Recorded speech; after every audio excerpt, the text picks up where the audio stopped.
Yos, aku Rama Wintara. Ini adalah pengalamanku 39 hari tanpa menggunakan media sosial, yaitu Instagram. Di tengah dunia yang cepat ini, secara tidak sadar kita hanya mengikuti arus dan terhanyut di dalamnya. Suatu ketika, aku merasa caraku menggunakan Instagram sudah mulai tidak sehat. Apa yang terjadi? Baru bangun bukannya cuci muka jalan pagi, tapi aku malah mengambil HP, buka Instagram dan cek notifikasinya. Kalau ada likes, komen, dan followers baru, moodku naik. Sebaliknya, kalau cek notifikasi, followers turun, mood pun juga turun. Sulit fokus. Instagram membuatku merasa sulit fokus, pikiranku terpecah-pecah, dan ketika belajar, baca dikit, lirik HP, buka Instagram. Padahal ya tidak ada notifikasi ataupun kepentingan untuk menghubungi atau membalas DM seseorang. Emang nggak ada yang ngechat juga sih.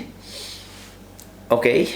Ketika keluar kos, lupa membawa HP, cemas. Seolah-olah seperti ada hal penting yang akan terlewat apabila tidak membawa HP dan cek notifikasi Instagram. Padahal tanpa kita melihat Instagram pun dunia akan berjalan seperti biasanya. Nggak semua kegiatan harus kita umbar, dunia nggak butuh itu. Selain itu, ketika melakukan kegiatan, tujuanku nggak sepenuhnya ada dalam kegiatan tersebut. Sebelum hadir ke sebuah kegiatan, aku sering dipenuhi pikiran, mau update apa ya nanti, mau pose seperti apa ya nanti, mau pakai caption apa ya nanti. Jadi udah ada pikiran untuk merencanakan untuk ngeposting apa, untuk membagikan momen-momen seperti apa kayak gitu. Bahkan untuk tingkat yang lebih parah, penampilan pun bisa jadi persoalan yang rumit sekali. Menurutku, sharing kegiatan sehari-hari bukan lagi merupakan hal yang ditujukan untuk menyebarkan hal-hal positif, tapi untuk validasi agar keberadaan kita diakui dan kita mendapat pengakuan atas keberadaan diri kita di dunia ini. Ya menurutku semua orang memang menginginkan validasi sih atas keberadaannya. Aku pun juga begitu. Nih, yang paling ganggu dan menurutku kamu juga mengalaminya.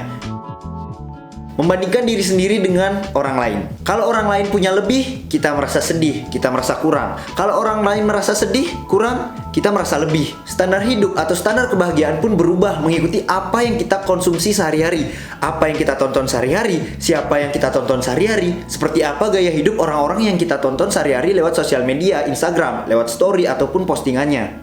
Padahal foto postingannya dengan yang aslinya berbeda. Padahal ya apa yang di-share di sosial media kan hanya sepotong bagian kecil dari kebahagiaan kehidupannya. Belum tentu memang setiap hari kegiatan kehidupannya seperti itu. Karena banyak orang yang mengusahakan lebih, tidak jadi dirinya sendiri, tidak menyesuaikan dengan kemampuannya untuk tampil di sosial media. Jadi di sosial media terlihat bagus tapi di dunia nyata norak. Misal, si A mengisi libur dengan jalan-jalan ke luar negeri atau makan-makan di restoran mewah. Misal lagi si B berpenampilan hedon dan menggunakan barang-barang branded yang harganya mahal. Lalu kita merasa kurang dengan apa yang kita miliki saat ini. Inikah standar sosial yang harus dicapai oleh generasi milenial zaman sekarang? Menurutku enggak. Itu hanya merubah diri kita sendiri. Kita kehilangan pribadi kita sendiri. Justru kita akan merasa tersiksa karena kita berusaha mengikuti apa yang orang lain lakukan, bukan berdasarkan apa yang kita mampu. Yang lebih parah, ada beberapa orang yang sampai meminjam uang ke sana ke sini untuk memenuhi kehidupan standar sosialnya di sosial media. Jadi orang-orang seperti ini menukarkan rupiah dengan gengsi. Woi, kalau kamu nonton, balikin uang yang kamu pinjam, bro. Pada beberapa orang, kalau dia tidak mengikuti apa yang orang lain lakukan, maka mungkin dia akan merasa tidak diterima di lingkungan sosialnya dia. Padahal kita cukup menjadi diri kita sendiri dan berteman dengan orang yang mau menerima kita apa adanya. Bukankah seperti itu? Menurutku, pertemanan yang sehat adalah pertemanan yang tidak mengubah pribadi atau prinsip atau nilai yang dipegang satu sama lain. Jadi ketika bisa menerima satu sama lain, itulah pertemanan yang sehat. Baik buruknya, ya itu udah jadi bagian dari sebuah pertemanan. Intinya, menggunakan Instagram secara berlebihan dan tidak bijak akan mengubah cara pandang seseorang terhadap berbagai hal dalam segala aspek kehidupan. Bagaimana? Apakah kamu merasa kamu tidak bijak dalam menggunakan Instagram dan Instagram memberi pengaruh buruk terhadap hidupmu? Nah, baiklah. Oleh karena itu, aku akan sharing pengalamanku 39 hari tanpa menggunakan sosial media Instagram. Melalui postingan ini, aku delete Instagram dari tanggal 1 Oktober sampai dengan aku install lagi di 10 Oktober. Sebenarnya targetku hanyalah 30 hari. Tapi ketika sampai di hari ke-30, aku malah merasa takut ketika aku akan menginstal kembali Instagram itu. Jadi ku tunda sampai 9 hari kemudian baru aku siap menginstal Instagram lagi. Nah, inilah yang aku rasakan selama delete Instagram atau detox Instagram. Hari pertama aku seperti orang yang kecanduan narkotika. Setiap saat aku mengambil HP-ku untuk mencari aplikasi Instagram. Padahal aku sudah sadar aplikasi itu sudah aku delete. Dimanapun itu, secara berkala aku membuka HP dan mencari aplikasi itu. padahal aplikasi itu tidak ada dimanapun.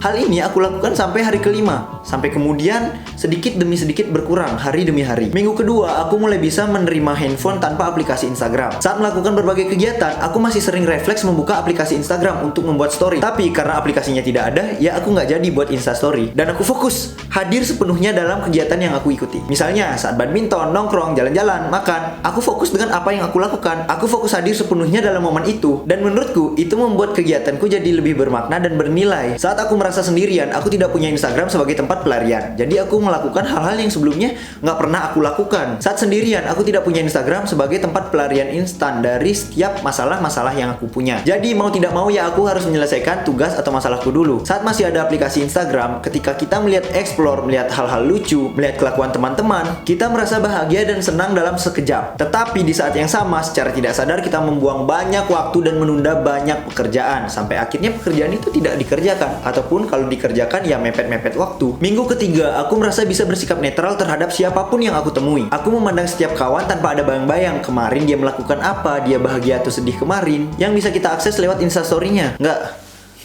Kejadian saat itu, temanku menyapa temanku. Ih, kemarin jalan-jalan sama siapa? Seru nggak sih? Aku di sebelahnya kayak, oh gini rasanya nggak tahu kegiatan teman-teman ya.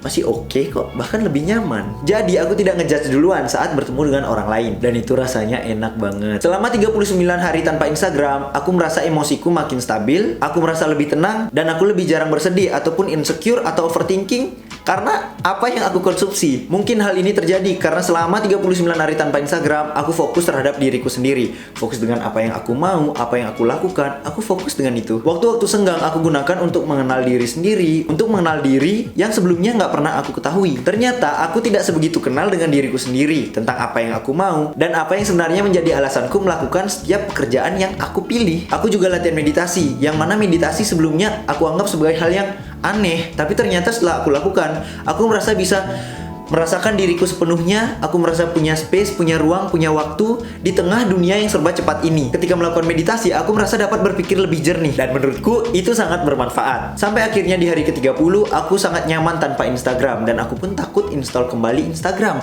Tapi, dan itulah alasan aku menunda-nunda sampai akhirnya aku install kembali di hari ke-39. Jadi aku merasa kalaupun aku hidup tanpa Instagram, aku bisa. Nah, adapun pertimbangan yang membuatku kembali install Instagram adalah yang pertama, sebagian besar teman-temanku menghubungiku lewat Instagram. Tak masalah lah jika aku gunakan Instagram sebagai media untuk mempertahankan tali silaturahmi, untuk menjaga hubungan antar teman. Yang kedua, aku butuh Instagram untuk sharing tentang kegiatan yang aku lakukan seperti seminar, webinar, karena tak jarang aku juga diminta untuk sharing pengalamanku di adik tingkat, di kampus, di acara kemahasiswaan. Ya jadi pembicara amatir gitulah, sans. Yang ketiga, aku sudah yakin dengan diriku sendiri bahwa aku akan bisa menggunakan Instagram dengan lebih bijak agar tidak mengganggu kehidupanku sehari-hari dan lingkungan. Kesimpulan, untuk kamu yang merasa lelah menggunakan Instagram, detox Instagram atau delete Instagram selama beberapa waktu, entah itu 3 hari, seminggu, sebulan, setahun, boleh dilakukan. Sangat aku rekomendasikan. Pokoknya kalau udah merasa dapat pengaruh buruk dari Instagram, ya istirahat sebentar, nggak apa-apa.